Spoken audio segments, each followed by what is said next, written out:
hari bahagia itu akan datang. Hari bahagia itu akan datang, mungkin digambarkan kita bisa keluar dan keadaan bumi itu baik-baik saja. Namun bukan hari ini. Dan sedangkan sumpah itu dibacakan setiap hari, setiap pagi. Hari ininya mau sampai kapan? Ya. Bukankah seperti itu? Ya, kamu berarti memiliki pemikiran yang luas, rasional. Setelah saya mencermati beberapa hal-hal itu, saya berusaha, awalnya saya tidak berbicara dengan satu sama lainnya mengenai kecurigaan saya. Karena banyak sekali di dalam sana, jika kita berbicara dengan satu sama lain, kita itu nantinya bisa dilaporkan kepada pemerintahan ataupun jajaran-jajaran yang mengurus dari Lopo itu. Dan kita akan dilakukan sebuah pembersihan. Akhirnya saya meneliti terlebih dahulu, mencari, mengamati situasi. Dan saya mencurigai suatu tempat di dalam Lopo, di mana di situ menyimpan barang-barang yang berasal dari bumi, yang tidak pernah diberitahukan kepada penduduk-penduduk di dalam Lopo. Benda itu Suatu benda bersejarah yang berada di bumi, suatu makhluk hidup seperti hewan yang disembunyikan, sedangkan yang diberitakan, yang ditampilkan di dalam Lopo, makhluk apapun yang hidup di bumi itu mati. Itu pasti mati. Karena bumi sedang tidak baik-baik saja.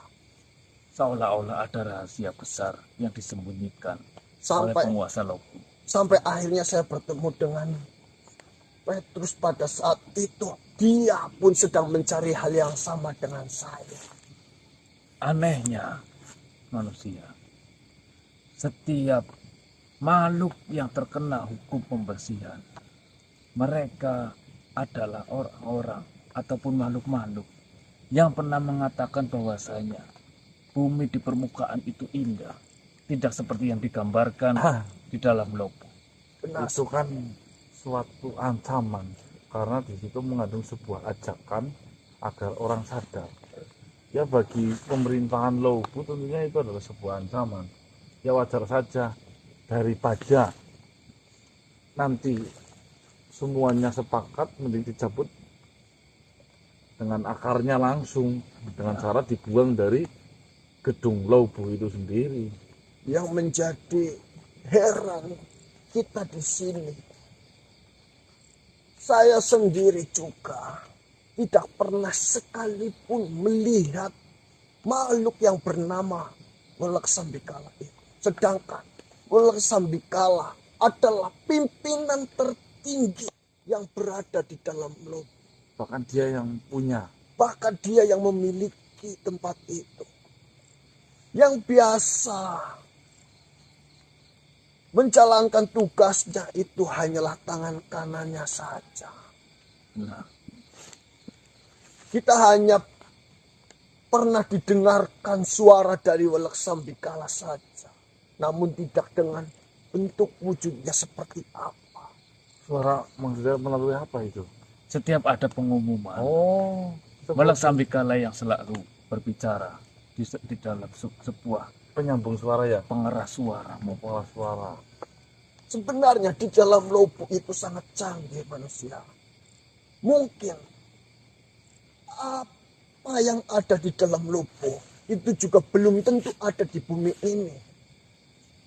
Dari segi fasilitas yang ada, dari cara mereka merawat dengan banyaknya makhluk yang ada di dalam, mengatur itu semuanya. Cuma sayangnya, kenapa ada sesuatu yang dirahasiakan yang mencurigakan itu, ya? Benar sekali. Tapi seperti ini, saya setuju banget dengan kecurigaanmu itu, ya. Karena apa?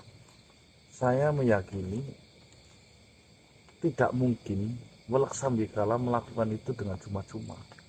Pasti Welak Sambikala sedang merencanakan sesuatu hal besar yang ingin dia lancarkan, namun membutuhkan banyak makhluk. Cuma sampai saat ini kan belum diketahui tujuannya apa. Dengan adanya kau bebas dari sana, kau berarti salah satu makhluk yang beruntung dan selamat dari rencana busuknya si Welak Sambikala. Pada saat kita bisa dan menemukan jalan keluar dari lubuk itu, kita merasakan indahnya bumi. Kita menikmati apa yang ada di bumi. Namun pada saat itu kita tidak menikmatinya. Karena setelah kita keluar, kita itu dikejar-kejar oleh pihak dari Welak Sambikala. Yang saya herankan manusia. Jadi kau mengatakan bahwasanya Welak Sambikala ada kemungkinan membutuhkan banyak makhluk. Tetapi kenapa kelahiran di dalam lubuk itu sangat dibatasi? Benar sekali. Dan kenapa setiap orang yang memberontak itu dikeluarkan dari lubuk, bukan di penjara di dalam lubuk? Mungkin seperti ini, Tuhan. Saya gambarkan. Memang ada suatu persyaratan dan tujuan tertentu yang dimana tidak boleh satu darah. Karena satu garis keturunan dihitungnya satu. Itu akan menambah jumlah pengeluaran saja bagi si Welak Sambikala, sedangkan itu hitungannya satu.